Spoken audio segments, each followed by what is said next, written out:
Ìyàwó àtọmọ wọn ní kẹ́ bọ́ síbí o.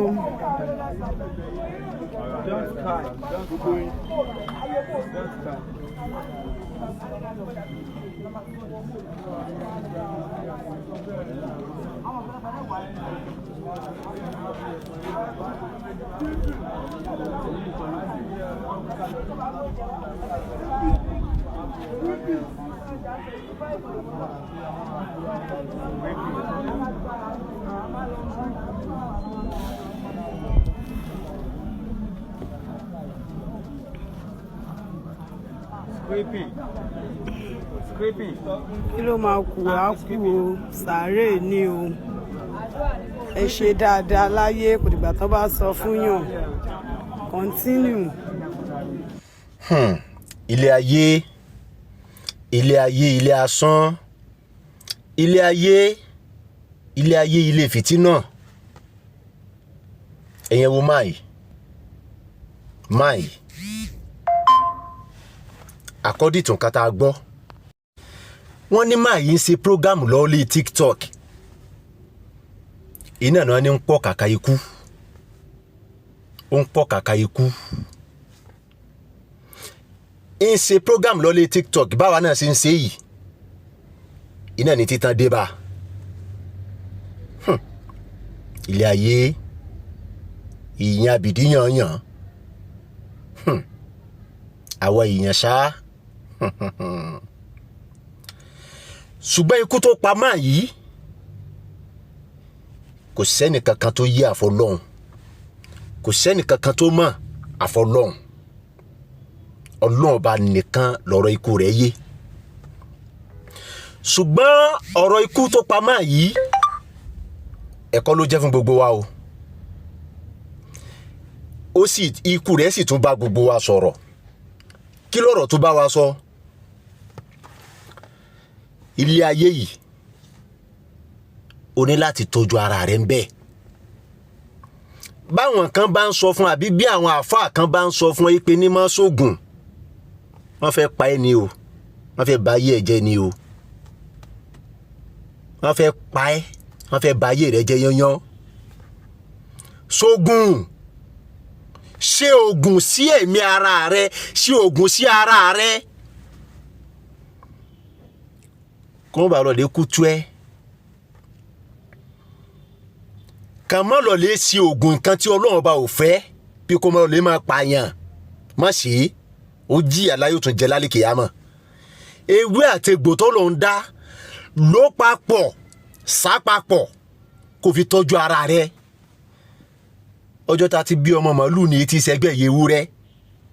Tó bá tọ́jú ara rẹ, àwọn tí wọ́n ń gba kádàrá, tí wọ́n ń gba ògólógo, wọ́n á gba ògo rẹ̀, wọ́n á gba kádàrá ẹ̀, wọ́n á dẹ̀ fi ṣe bónọ́ọ̀sì. Tọ́jú ẹ̀mí ara rẹ. Báyìí pé rántú ló bá gbàgbọ́, mú rántú àmúfẹ́ kú. Mú rántú àmúfẹ́ kú. Tó ẹ pé ní oògùn bá ní, ṣe oògùn tààrà. Ṣe oògùn tààrà léwé àti egbò kó fi tọ́jú ara ẹ̀ tààrà. Wé àgbo, wé yálà yá àgbo. Ilé ayé bá ṣe bá ní. Ẹ̀yin náà wo ti ń ṣẹlẹ̀. Bó bá kàn kú, òkú tú ẹni. Ìwọ náà wo nísìn, máà tó kú yìí. Ta ló gbọmọ ẹ̀ tọ́jú tí ò bá tọ́jú títí ẹ̀ nísìn? Ó ti di waste product. Láti waste ẹ̀ dànù. Tọ́jú ara rẹ. Kò sí nǹkan tó ní kó má defend ẹ̀mí ara ẹ o. kò sí nǹkan tó sọ fún ẹ pé kó má dìfẹ́ǹdì ẹ̀mí ara ẹ ọlọ́run ọba tó dáa gan sọ pé ká má tọ́jú ẹ̀mí ara wa tọ́jú ẹ̀mí ara ẹ dírá tààrà sógun tààrà léwé àti egbò kó fi sógun. wá kí ló ń ṣẹlẹ̀ gangan náà ayé yìí náà kí ló ń ṣẹlẹ̀ náà ayé yìí náà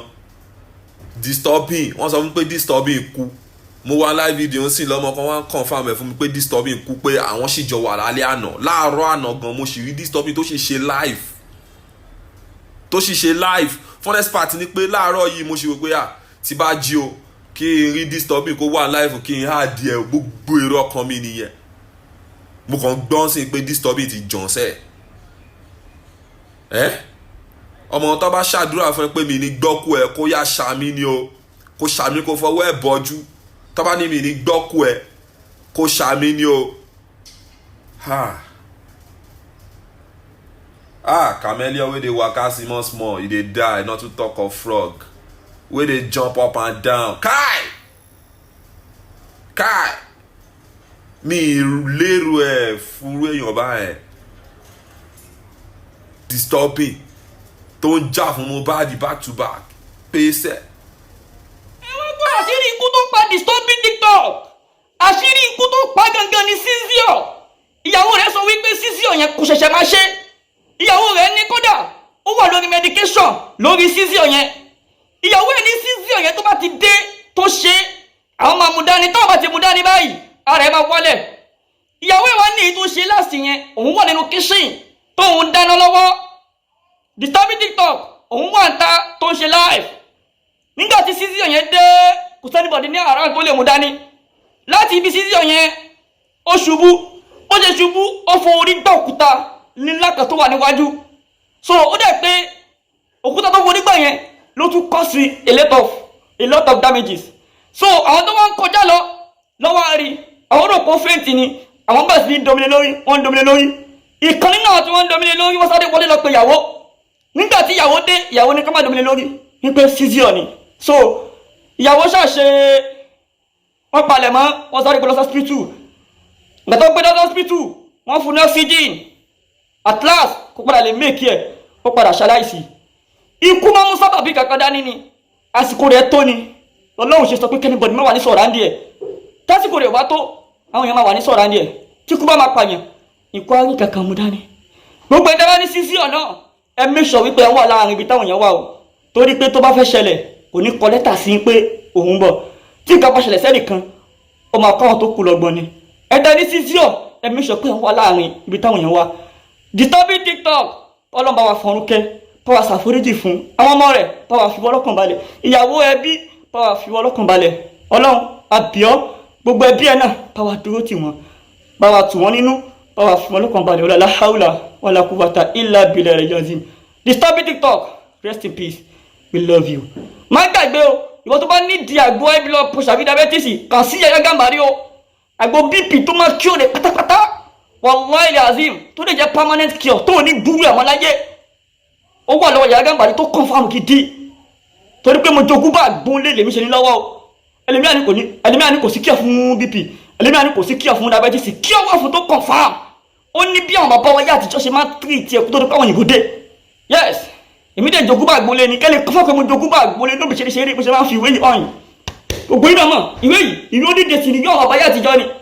ìwé yìí àwọn ọmọ tó blend ní 1994 5 àbárùwé ìlàyé irrigation ni pẹ́ẹ́tò pálí àgbólókù mẹ́ ṣaṣa ní àgbo tó wà níbẹ̀ tó níbà so mo jogún bá gbólé lèmi ṣe ni lọ́wọ́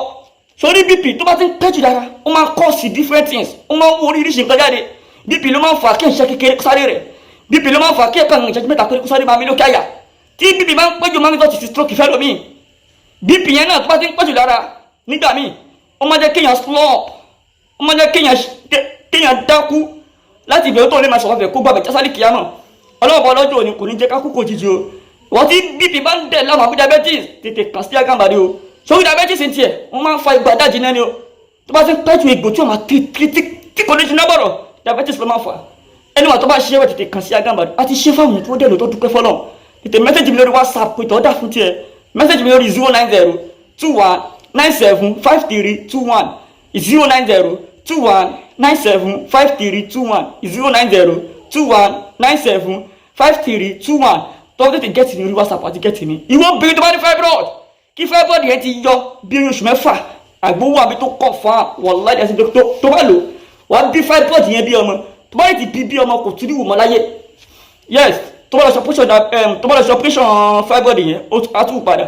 bọ́ tó bá lọ àgbẹ̀gẹ̀ bàdí tó bí kò bá jẹ́ multiple kò bá jẹ́ single kò bá wà nínú ilé ọmọ kò bá wà lẹ́yìn ilé ọmọ mp tó bá wà wàláhì tàlá ó bìbí ọmọ ni ìwọ ọkùnrin tí kàn máa kùnrin yẹn kéré jọjọ yẹ lọ àgbóhùn àbí tó confirm ọkùnrin tó wà ní 40-45 tí nǹkan máa kùnrin wọn dẹ̀ gẹ́gẹ́ bí kàn ọdún márùn tẹ́bí táwọn obìnrin rí gan wọn sá fún àgbóhùn àbí tó confirm tí ó jẹ́ kí kàn máa kùnrin yẹn yọ bá ṣe fẹ́ tó bá dẹ̀ tẹ́rí ṣẹ̀ tó bá fẹ́ permanent ni no any side effect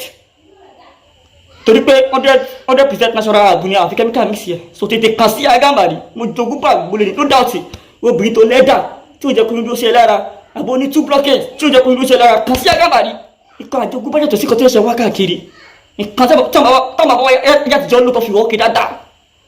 pátápátá ló kọ́ tí èmi jogún tètè kàn sí Agambari o lẹ́ẹ̀kan sí 09021975321 09021975321 lọ́wọ́ tètè get mi orí WhatsApp àti get mi. hello lórí ìzìrò ajé aláwàlá ẹmọ ìyá mi mo wà pẹ̀lú ẹ̀ tó sáàmọ̀ ọmọ mi jẹ́ kí blue yẹn máa wà ń bẹ̀ láyọ̀ ọkùnrin jẹ́ kí blue yẹn kó máa nẹ́jẹ̀ ẹ̀ tó bá jẹ́jẹ́ kó mọ̀ kó wù jẹ nǹkan làwọn ọmọ wọn ọmọ mi ní wáìfì láyọ̀ mi nígbàgbọ́ nù ẹni o láyọ̀ ọkùnrin ọ̀dọ́ mo nígbàgbọ́ nù ọmọ mi mo nígbàgbọ́ pé ìgò dé díẹ̀ ìgò rí díẹ̀ ọ̀dọ́.